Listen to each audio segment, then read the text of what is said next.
Hey, it's Jason Heath here. Hope you're having a wonderful Friday. I just got done this morning with a great interview with somebody that I've been wanting to have on the podcast for about 2 years now. I saw them at an event and I thought this person would be great. And it took 2 years of conversations and back and forth and getting to know them to actually get them on the show. And it made me think about just connecting with people in general. So, and by the way, I'm going to share 5 points and 5 lessons that I've learned about just connecting with people, networking with people, whatever term you want to use. But these are not, they don't necessarily apply for anybody out there wanting to connect with me. I am easy to reach. You can just email me or message me on Facebook or whatever. I make it a point to be available. So, but most people are not in the same situation I am, where I sort of see it as my job to communicate with people. Most people are busy. They've got to go pick up the groceries. They got to pick up the kids. They got to pick up the dog. They got to do this and that. So finding a way to communicate in a way that's clean and clear and organic, I think is really important. So here are a few points that I wanted to share, and I'm using my handy dandy app here. So hopefully this will work. If I do point 1, hey, hopefully you can see that. So point number 1, we live in a distracted world. Like I was saying, a million things going on, vying for your attention. I'm vying for your attention with this Facebook Live, right? You have TV shows that you follow. You have so many events, emails coming in left and right, text messages, right? So we live in a distracted world. And I think that's just an important thing to keep in mind when you're reaching out to people in general. People are busy.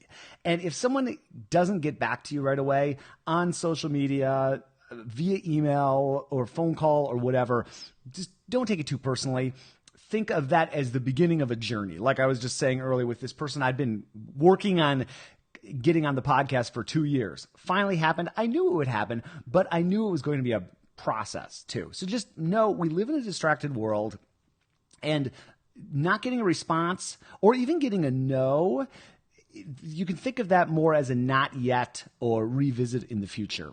What I do when I'm trying to connect with people is I have a list in Evernote. Like, for example, if we take the podcast, I have a list of everybody who has been suggested, and then I have a list of people that I'm working on connecting with. And a lot of people, it's simple. You want to be on the podcast? Yes, great.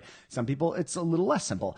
And I follow up and I circle back. And so a couple of these points I'm going to share in just a second here are techniques that I use when I'm reaching out to people to have on the show or whatever. And you could use these techniques for getting gigs, all sorts of things. So that's number 1. Number 2, this seems like kind of an odd one to mention, but I'm going to mention it.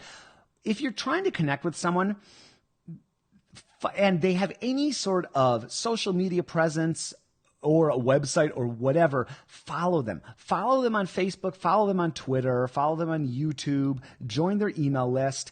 It's a great way to warm up a person and get the conversation going. And it is always amazing to me when I get publicists or whoever sending out stuff to me. We all are in this situation, right? But hey, can you feature so-and-so on your show? Could you feature so-and-so on your blog? Hey, we would really like to help you with your search engine optimization for Jason Heath's Double Bass blog, right? They have no idea who I am or what I do or whatever. So delete, right?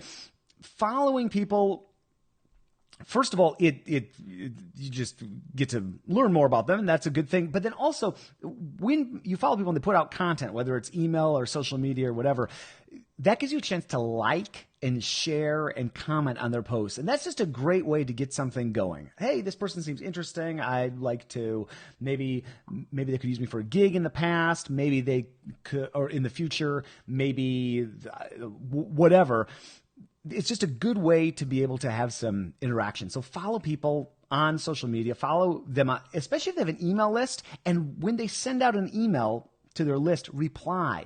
That's a technique that I've used several times with some more prominent people that I'm trying to interact with. I follow them and then they send out a message about where they're playing or whatever, and I respond. I say, hey, that's great, blah, blah, blah. So that's a good technique for sure.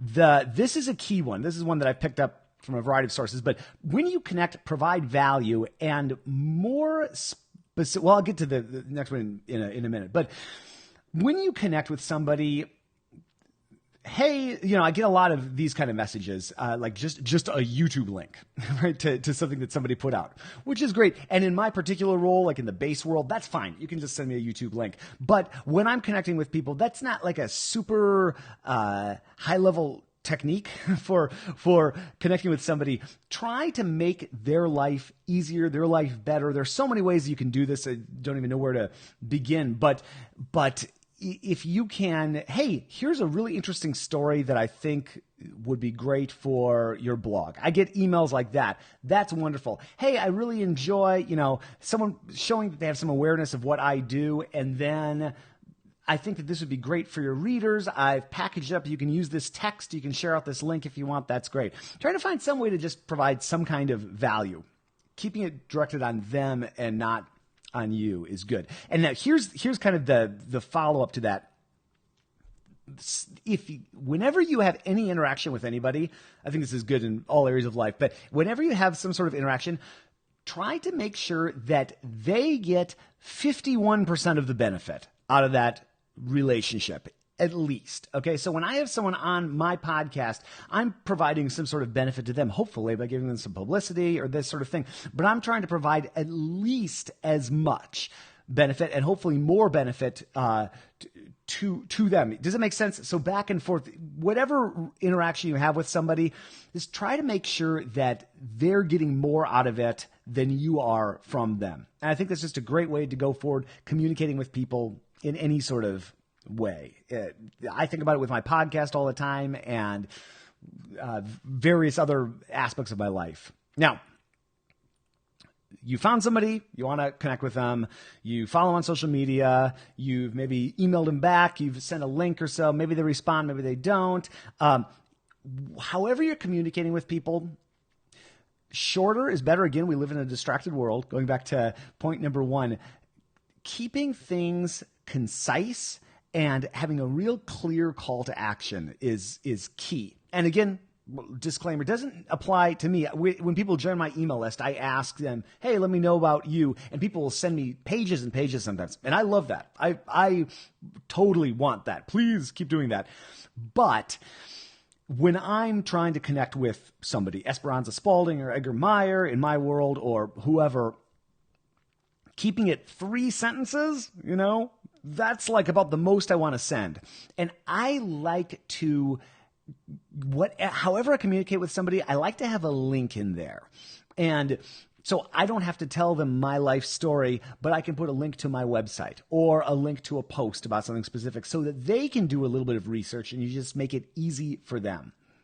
And when you are, let's say you connect with that person that you're trying to connect with, you're going to schedule time for coffee with them or a time to chat on the phone or something. Suggest a time as soon in the interaction as you can. It's easy to just let things sort of spin and spin and spin and just dissolve just because you don't get them committed to something specific. So when I reach out for somebody for an interview, for example, hey, I'd love to chat with you, this and this. I have a link to my site just so they can check it out. They respond if they, and even before that, I will suggest a few times. I'll say, I'm free next week, Monday, this time, Eastern. I know that they live in Eastern time zone, so I'm trying to make it easy for them, make it easy to say yes. And if you can just make things easy to say yes to, that's such a huge thing. That's all I wanted to share. Thanks for watching. And I see Charles Kettler's here. Hi, Charles. Molly Brown is here. I can see some of these Facebook comments. I don't know if I can scroll through anymore.